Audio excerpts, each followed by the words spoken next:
Oh, every once in a while I start to contemplate how a person like me could be used by the great. Charlotte was a bitter woman.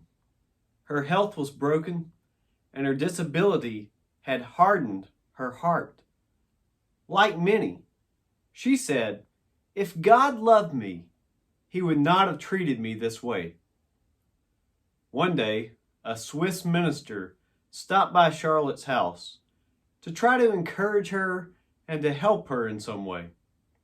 And as the family gathered at the supper table and began to talk, Charlotte became enraged and her temper flared, and she began railing against God and her family members.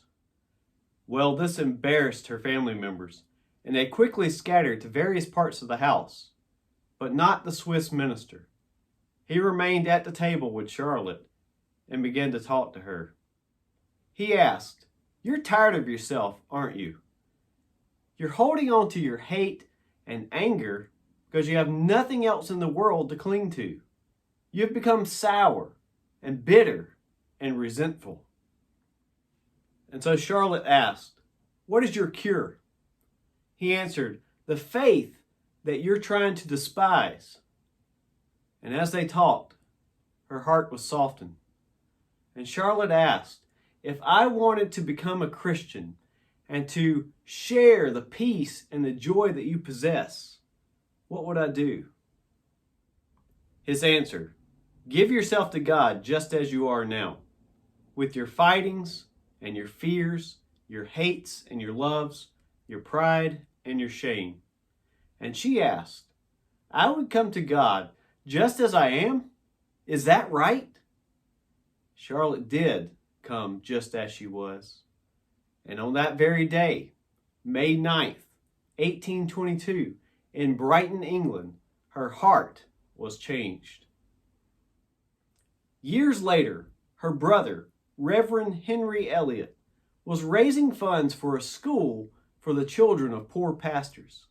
A leaflet was printed and sold all across England.